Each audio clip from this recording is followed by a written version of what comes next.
It's the most extraordinary achievement, in my view, accomplished by Muslim Americans as a collective in America, in American history. Wow. And it is actually, as someone who was taught human rights for many, many years, that it is the first instance in history where we brought down a genocider peacefully.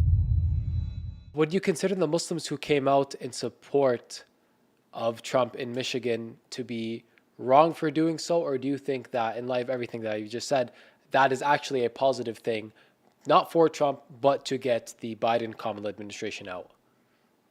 Absolutely, absolutely. And so what we saw is that in the last few days, people did make a shift to Donald Trump. For weeks, we were campaigning. People would ask, how could we vote? Who's there to vote? We're locked out. We're orphaned politically. There's one that's genociding and the other that's claiming they'll finish the job, as Donald Trump once said. And so we said we have a third party candidate. A lot of people, by the way, weren't even aware of that. Jill Stein, Mhm. and she ran on a platform against genocide. She was arrested because she spoke out at Columbia University, and we would tell folks to do that as a means to show our power. We acknowledge that Jill Stein will not win, and people seem to become more and more persuaded with the strategy, which requires some conversation, as you probably realize when it's somewhat complex. Usually we think of elections as which one do you like or which one you prefer. And here, this was more of a strategy to gain power rather than actually voting for someone you like or dislike the least. And so we try to communicate that. People seem to understand. They were thinking about Jill Stein. And then at the very end, I think they understood so well that Jill Stein acted as a bridge. People would migrate to Jill Stein and think, well, why am I doing this? Is this a wasted vote? Actually, if I want the vice president to lose and it's super close as the polls suggest, maybe I should just vote for Donald Trump. And many people told us that's exactly what they did. I was at a polling station in Dearborn and I was holding the abandoned Harris sign, and Mhm. people would immediately come up to me and be like, "Of course, yes, absolutely," smiling.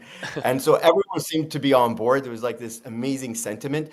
But then when you'd ask them who you'd vote for, about half said Jill Stein, and the other half said Donald Trump. A little coyly though, a little Wow. with yeah. Of course, of course. And I think it's fair to say that, Muslims who are not really, Muslims who don't have a plan for the Muslim future in America would do exactly that. Either vote for Jill Stein, who is someone who's completely opposed to the genocide in Gaza, or just look to get Kamala Harris and the Biden administration out of office because of what they've done or failed to do for the last year.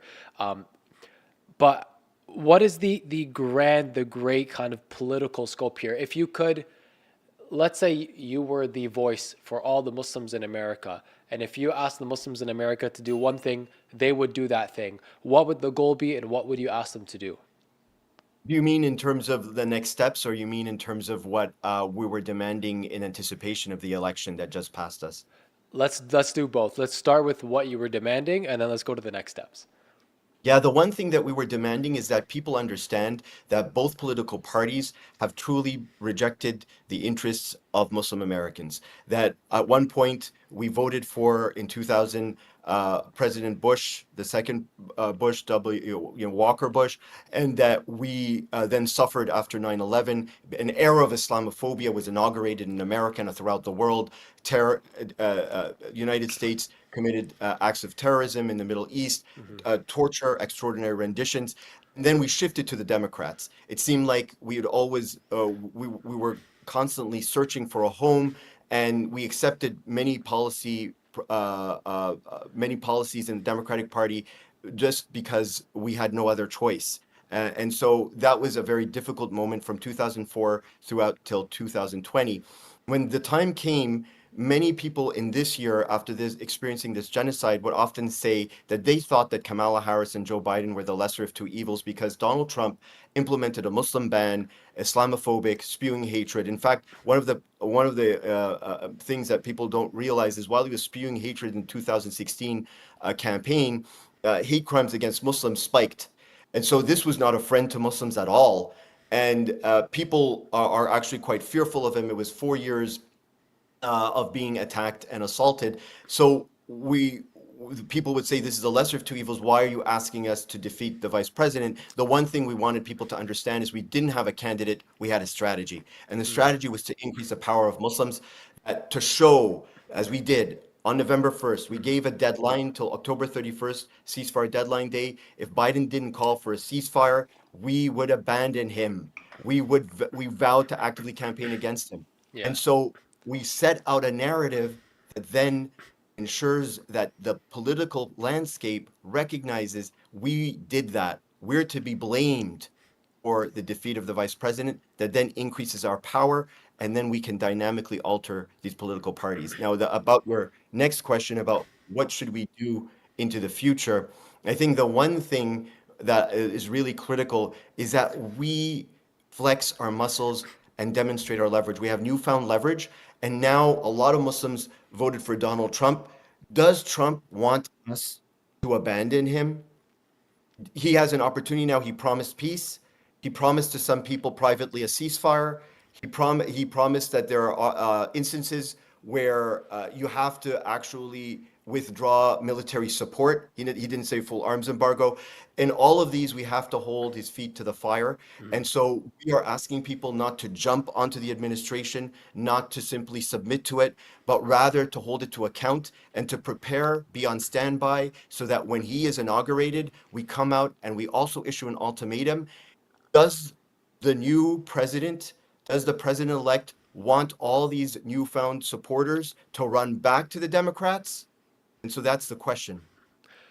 Very well said. And I think it's very obvious that we are being blamed for Trump making it into office and for Kamala being removed from office in the Biden administration as a whole. And I guess that is a good thing. I mean, I saw some very extreme people who were fans of the Democratic Party and were, I guess, maybe more anti-Republican than they were pro-Democrat. They were saying they hope Gaza now gets turned to a parking lot so we can regret our decision on voting for Trump, which is terrible, a terrible thing to say, but does point out the fact that people recognized we did this, we made it happen. When I say we, I mean Muslims in America. I'm in Canada, to be fair and honest. But so I do think that's a good step. Are you proud of that achievement? Do you feel maybe the Muslims should have a sense of accomplishment now that we are being recognized for his victory? It's the most extraordinary achievement, in my view, accomplished by Muslim Americans as a collective in America, in American history. Wow. And it is actually, as someone who was taught human rights for many, many years, I can tell you that it is the first instance in history where we brought down a genocider peacefully. Wow. And so that is, we set out a plan and we worked hard, we campaigned, we struggled, and we were victorious. And so that is an extraordinary moment. Of course, the idea of taking the blame comes with the territory. You have to be recognized for the action in order to get leverage.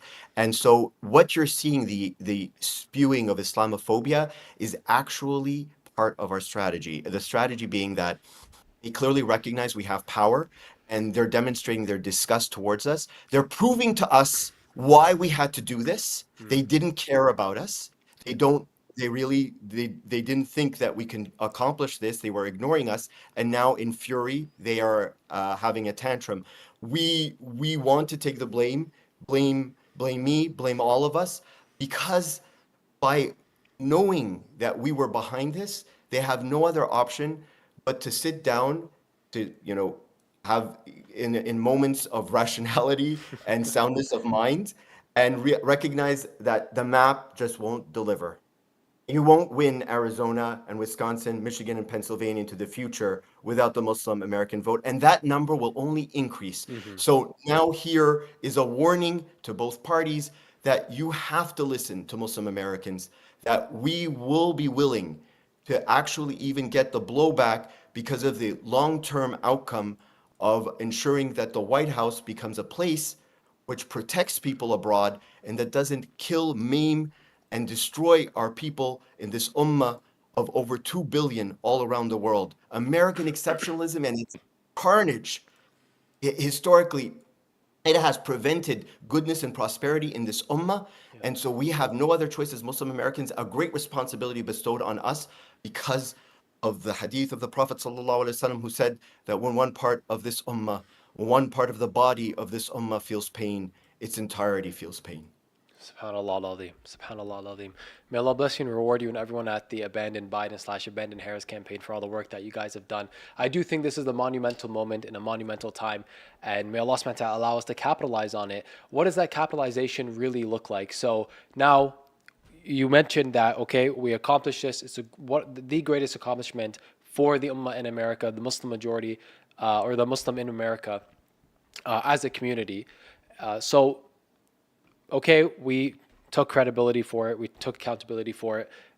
We hold his feet to the fire, so to speak, to make sure that he really does stand up to his promise and what he promised Muslims he would do in Gaza. Then what? And I think it's important. This is a very important question. So Muslims who maybe didn't vote against Kamala Harris now can wake up and join the movement, because the more numbers we have, the more voices we have, the more funding we have, the more attention that we have, we're going to prosper. And before you answer that, one quote from Malcolm X comes to mind. He said, "We're not outnumbered, we're out organized." So we have the numbers. We have huge numbers, especially in the swing states, as you were mentioning, like in Michigan. We're out organized. So what is the organizational aspect look like for maybe the next election and throughout the next 4 years? We have a lot of work to do. We've identified various problems throughout the campaign. Sometimes mosques are not responsive or fearful after 9/11, that people don't fully understand their capacity to affect change, that we have the need for education. Our imams are not fully conscious of the political landscape. Of course, we follow them there. We love them dearly. And some among them truly are formidable in their understanding of American politics, but others seem to perceive politics as dirty or perhaps even inappropriate to comment on. And so we feel that the next steps, since we have 2 years till the midterms, 4 years till the next presidential election, is to truly build and mobilize in the community engagement, learning about the political system, how they can affect change, what worked really well in these last 2 months, the last year since Biden emerged, what we need to do in order to even advance further. Believe it or not, only a fraction of Muslims voted, and yet we delivered a substantial blow Wow. to the landscape. And among those Muslims also voted for Kamala Harris.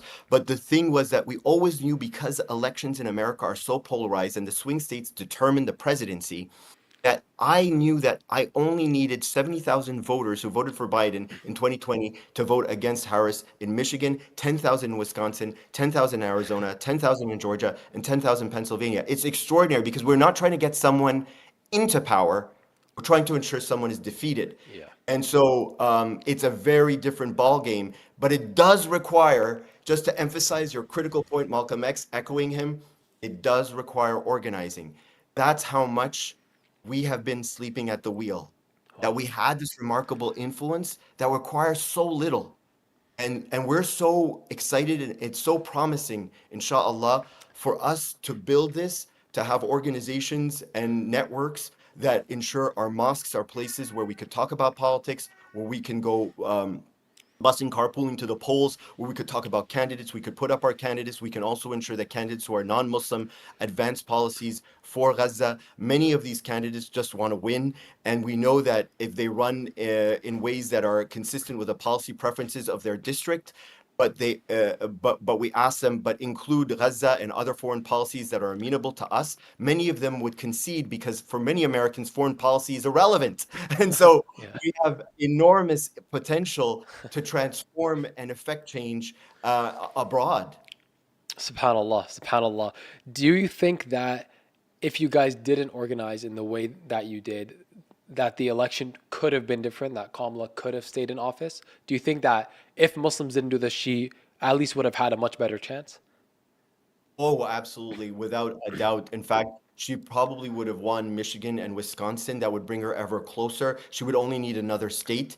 And then the other thing is that we were a major contributor in these states, Georgia, Arizona, and Pennsylvania.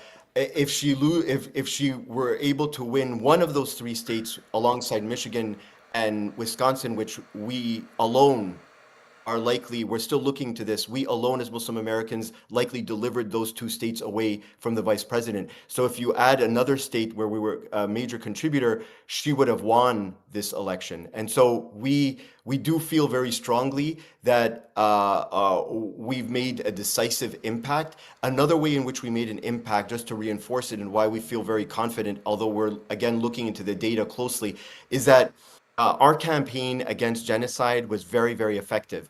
Youth and college students seem to have bought this idea that they shouldn't vote because there are two genociders, that the political landscape is so atrocious that they shouldn't come out and vote. We got 15 million fewer people vote in this election compared to 2020.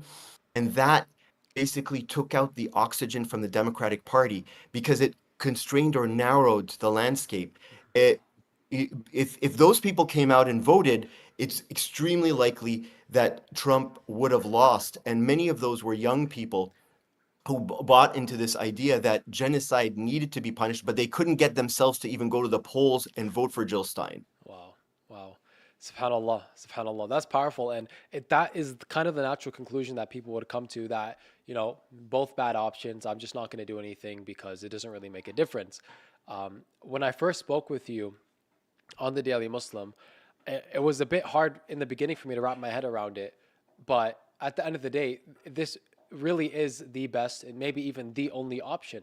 If you see not voting as an option, then you're really, in light of this strategy, you're really no different from the people who don't even recognize or speak out against the genocide, who just sit back and worry about their own life. That's a very un-Islamic thing to do. When you have Muslims who are congregating with a specific plan to change the political landscape and to specifically get someone out of office who's been complicit in a genocide for the last year, for you not to back that, subhanallah, that I don't know, what to say about the state of that person in particular, but the fact that that option is even there and that it's available is amazing, because for the longest time we all felt that there's just nothing we could do. We have no power at all. Now I think Muslims can feel powerful. They can feel the leverage. They can feel, okay, I'm not hopeless.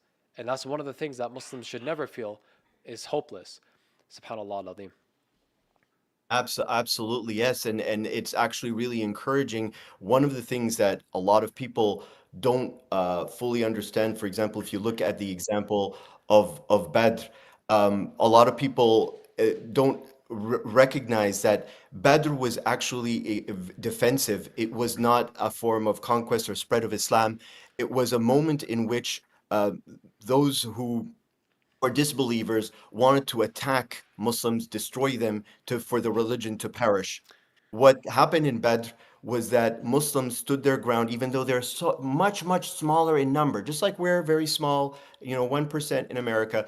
And they stood their ground and they defeated the Quraysh that came before them. What happened was that they established themselves as a credible threat.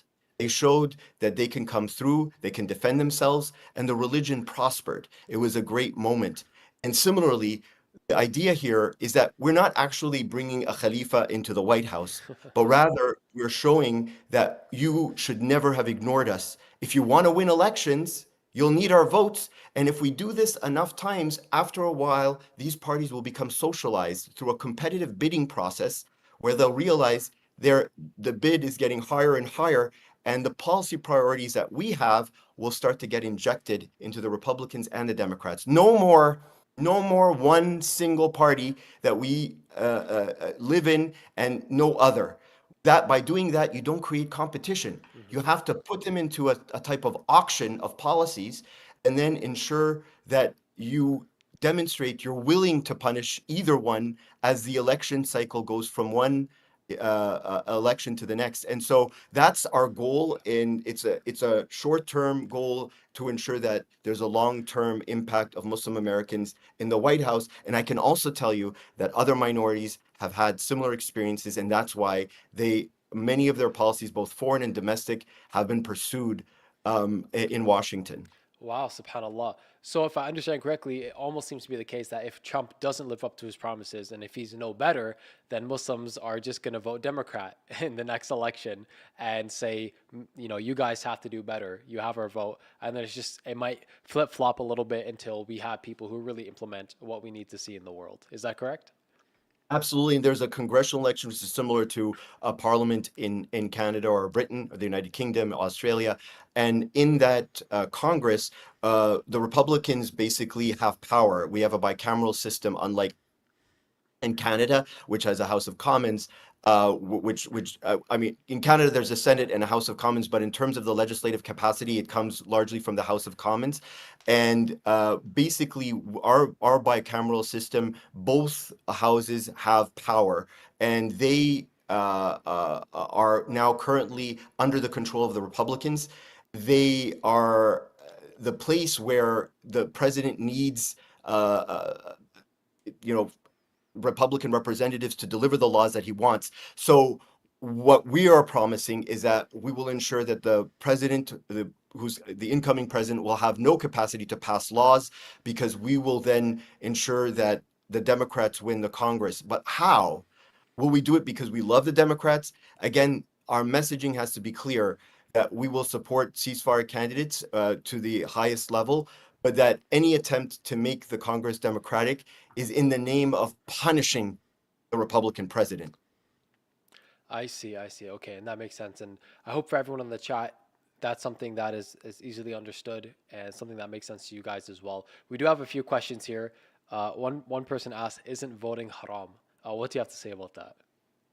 Voting is but a voice, an attempt to alter injustice. It's no different than when Bilal, may Allah be pleased with him, voiced, while he was drenched in sand, being thrown, attacked, sand deepening into the fissures of his body, burning his nerves, and he's just attempting to desperately say the word ahadun ahad.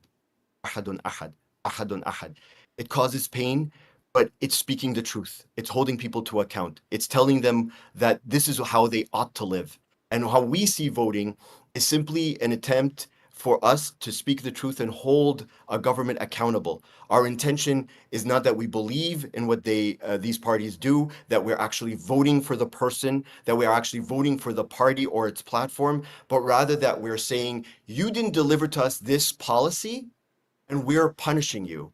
And it's overall a system to enhance the power of Muslims as we're living as minorities, trying to use our power, leveraging it to create change for the entire ummah, a small group of people with the little that we have doing the most that we can. Hmm. And this has been supported by the scholars who seek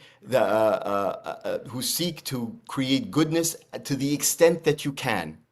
So you try to do as much good and follow the deen to the extent that you can, as it's stipulated in the Quran and in a hadith. And Sheikh Ibn Taymiyyah and others, may peace and blessings be on them, and may mercy come upon them, that they have shown that if you even have an opportunity to be a judge where you rule and you're constrained in some of the ways you rule, just that by being a judge, you reduce the evil and you promote deen even 10%, then take that position. Well, That was the fatwa of Ibn Taymiyyah, and that is our position about voting.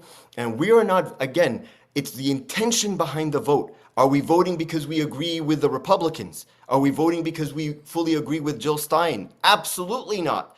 But are we voting in order to do everything we can to protect the hundreds of thousands who are under attack in Gaza, the people who are shouting right now in the prisons in Egypt, in Syria, in Arabia, the Rohingya being attacked by the Myanmar in refugee camps, a man who wishes to rule rightfully, justly in Pakistan was imprisoned, and the Uyghurs in the millions in China. All of this, the contribution of America has made these devastating injustices possible.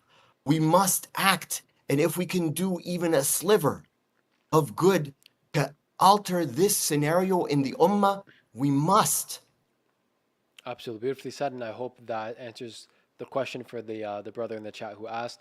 Jazakallah khair, Sheikh. I think that was very beautifully said, and I was not familiar that that was the with the opinion of Ibn Taymiyyah rahimahullah about taking the position to reduce the evil and to enjoin good. So Jazakallah khair for that. Before we move on to what America is going to look like under Trump's presidency and if he will live up to his promises, in terms of Muslims organizing, to the average person at home watching, what should they be looking to do to contribute to the movement, to contribute to the cause? Yeah, they should join us as we campaign and ensure that we hold the new president accountable. They can join our WhatsApp group. They can go to abandonharris.com and join and volunteer. We're currently in a transitional period as we're waiting to see how the new president will act in regard to the policies he's promised, and we want people to join, not just because they can participate in the campaigns, but for us to be clear that we have a voice, for people to know that, and for us to mutually educate one another about what the possibilities are for transformation. A lot of people are just unaware that we have this vital power. And so, what we're hoping to do in the next month's year is to tell the story of what happened, Mm. to explain why we had this power that perhaps we never tapped into, and that we can actually build on this and have even more power in the next few years. So, education, bring in imams, our mosques, ensuring that we tell people about opportunities to join press conferences and protests, to come to Washington, D.C., and to participate in Advocacy Day, where they meet their congressional representatives and hold them to account for their actions and their votes, and for us to have our children understand that they are pivotal players in the American landscape, many of which feel that they're here just for an education, even if they're born in America, and that they're going to get a professional degree and then have a career, get a family, and that they're not actively participating in altering the very way in which Americans live. And so this is home for us. This is where we're from. We're from Minnesota, we're from Arkansas, we're from Pennsylvania, we're from Michigan. And you got to do good for your brothers and sisters, your fellow citizens in that country, in that state, in your country of the United States and in your state, and you have an obligation to Allah subhanahu wa ta'ala and your people to spread da'wah, to spread good, to be an example. And as part of doing that, it's to be invested in the political structure that determines how we live every single day. And for people who don't see this, we have seen extraordinary impact. That people now see Muslims as part of the American family. This is the essence of da'wah. And so this is one area people have recently talked about dawah and exploring theology, philosophical arguments about atheism, considerations about how psychological personalities and proclivities predispose you to certain ways of thinking that then you should anticipate when you argue with people in the context of making dawah. But this is the area we're not talking about when we discuss dawah, being a fundamental pillar of the political structure, altering it and dynamically impacting it such that it affects the very culture we live in. Wow, subhanAllah.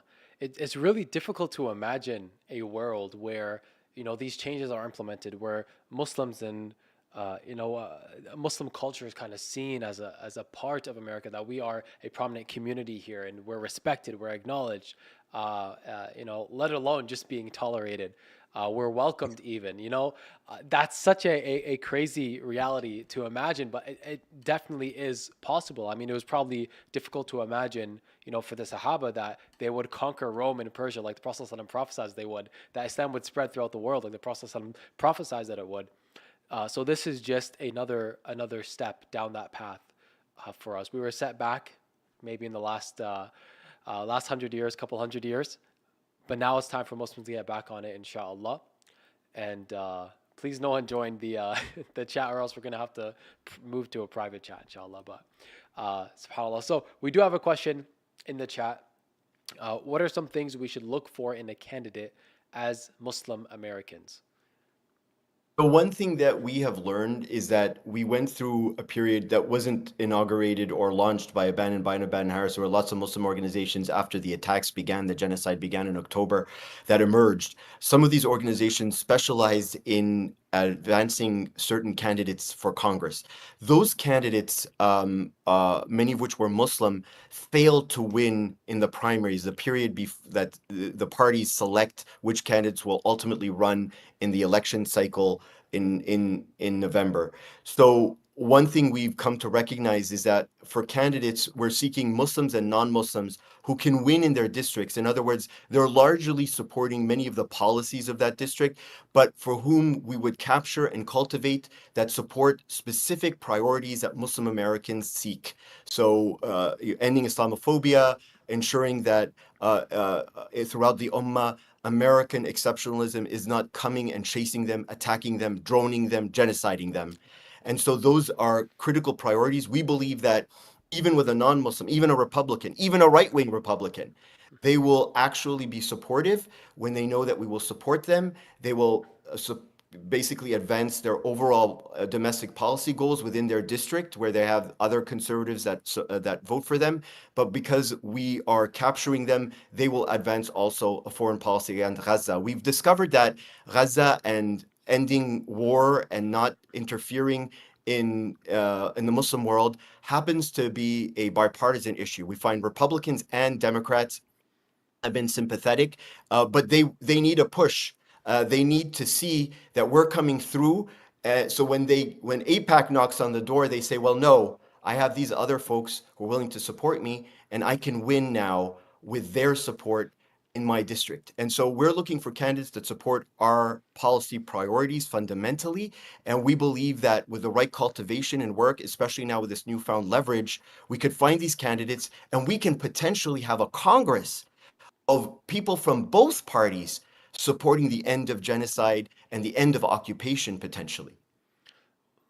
SubhanAllah. Do you think that a level of fundraising on the behalf of Muslims to fund certain candidates' campaigns in a way, in a similar way that APAC does, with either specific politicians or with actual presidential campaigns with specific politicians, do you think that is something that, do you think that could play a role in the future, or would you say that Muslims should not be putting their money towards something like that?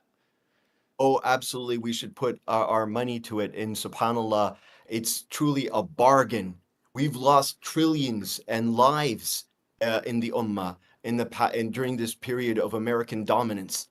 And we believe that if you could buy these candidates for hundreds of thousands, sometimes just $5,000 is what a candidate takes from APAC and completely alters their position on the Wow. state of Israel. Can you believe that? $5,000 because these candidates are desperate.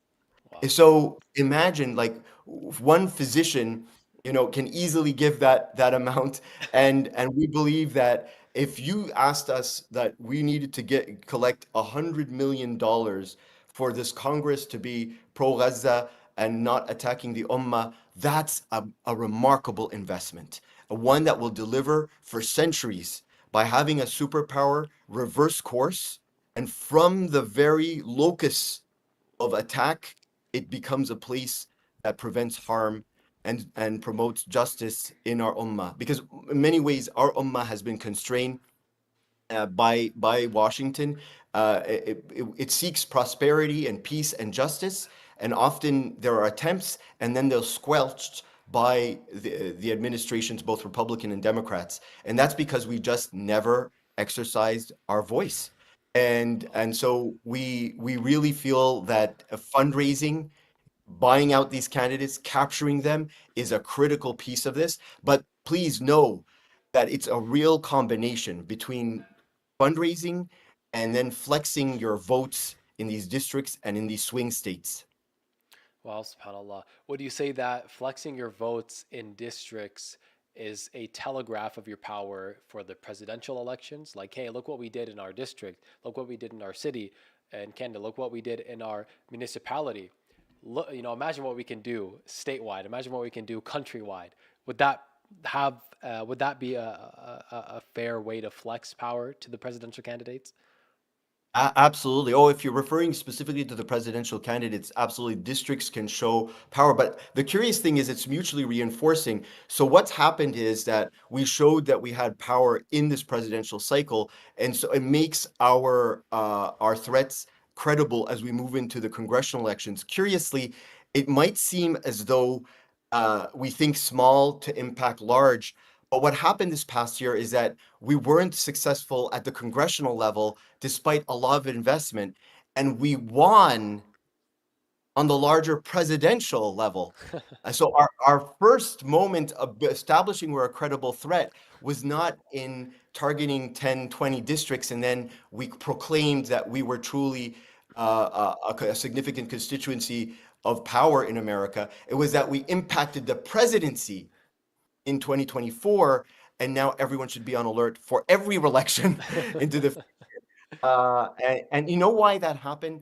A lot of people might not realize this, but Muslim Americans are not distributed randomly across America in an equal or even way throughout the nation. They happen to be in very specific coastal areas.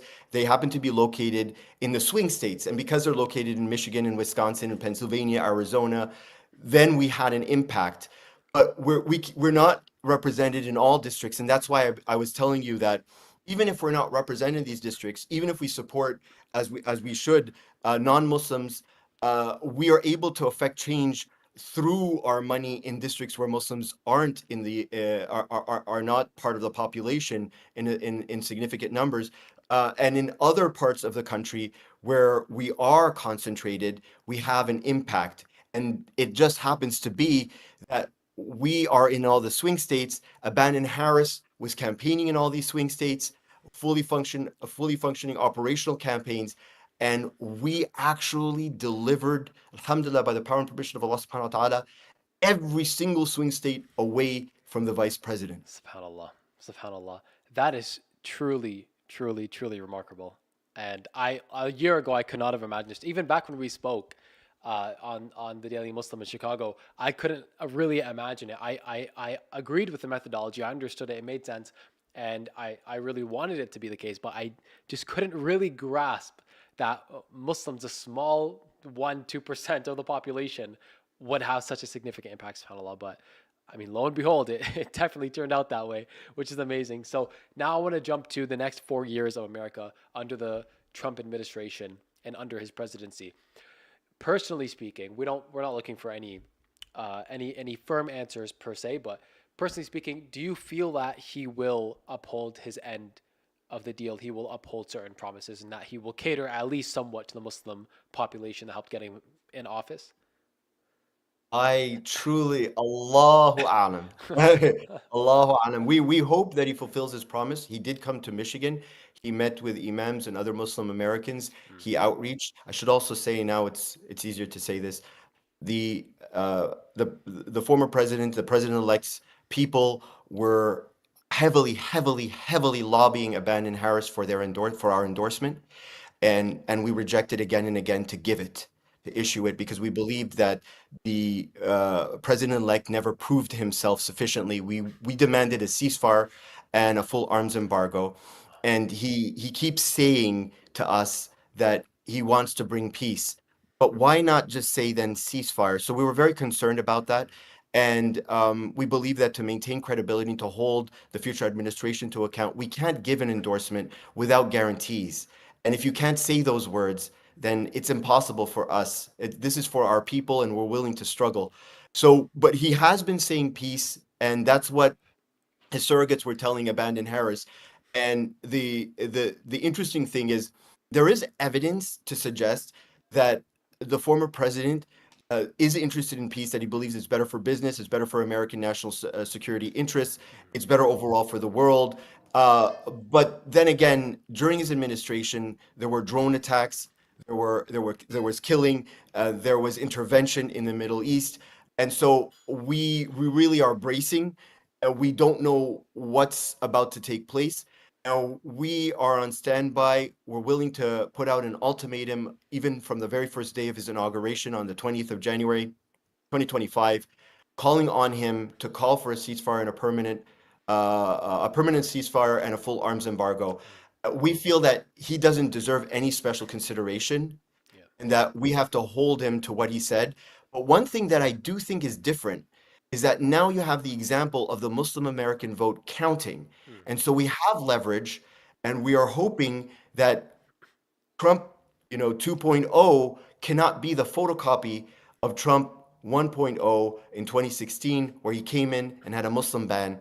So we're expecting definitely no Muslim ban low levels of Islamophobia, at least verbal Islamophobia. There's always, astaghfirullah, there's always some vision or version of Islamophobia, but not, really contained, not coming from the White House per se. And we're expecting some kind of move on the world stage to limit the damage, but we're just not certain how far he might go.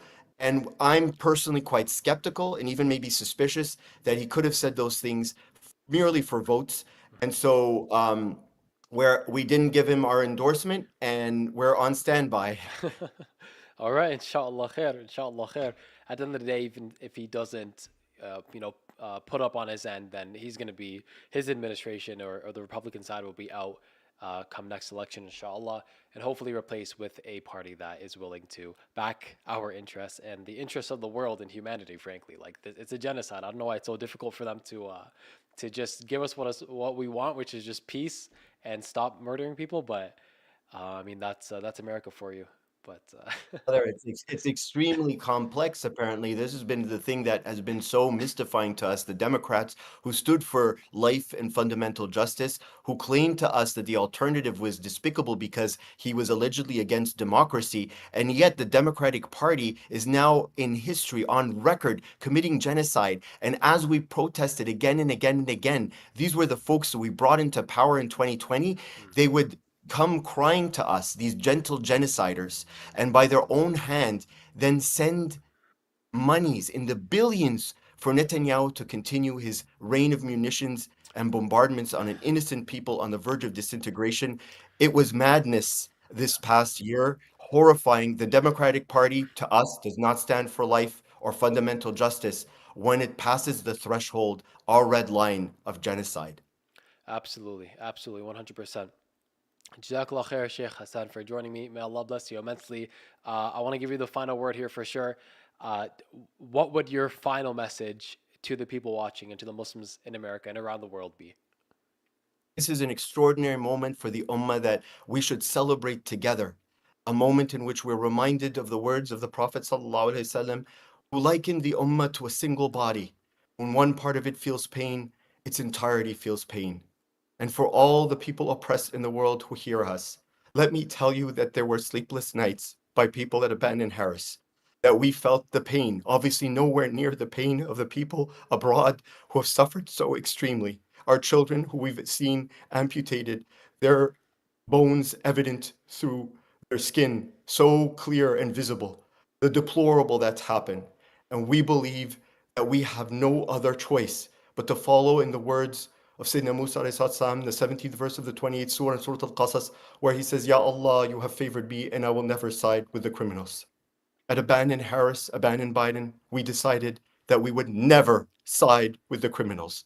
For our beloved people, an ummah in distress, in dire need of a victory, that this victory begins now, after decades of being in a state of turmoil, that it might come from the cities of Milwaukee, Atlanta, Dearborn, and Phoenix, cities where Muslim Americans are very present, praying day in and day out in the mosques. And now finally, resounding call. We're here for you, brothers and sisters. We worry for you, and we want to do right. We want to fulfill our responsibility. We came to recognize that Muslim Americans might be the most powerful Muslims on the planet, and yet we didn't know it. And now, someone I still could never forget being imprisoned, tortured, detained by the hands of Israeli forces. A young man, Brother Faris, who was pacing in front of me in prison behind bars, he asked me a question. What will you do if you go back to America? I never thought I'd leave detention. My interrogators told me and promised me that I would never be released, but I decided to answer. I said I would speak out. And the most amazing thing happened on Brother Faris's face. A huge smile appeared. His smile was not the thought that we would end all the bombardments and rescue everyone and end the occupation, or that all the propaganda would vanish, but that we would do everything we can, a voice, a vote. And so I hope Brother Faris is smiling. Brother Faris is us, and we are Brother Faris. We don't need to even know him. I invite everyone to come into my prison to look at Brother Faris's face. And that is the face of all of us throughout this ummah. We need each other. We are more holy, more in the sight of Allah beloved than Hurmat al-Kaaba, than Kaaba itself, and that we should all rise for this destruction and killing that came upon our ummah. Victory awaits. The page has turned. It started in America. May Allah subhanahu wa ta'ala be with you. May Allah subhanahu wa ta'ala grant victory. Wassalamu alaikum wa rahmatullahi wa barakatuh.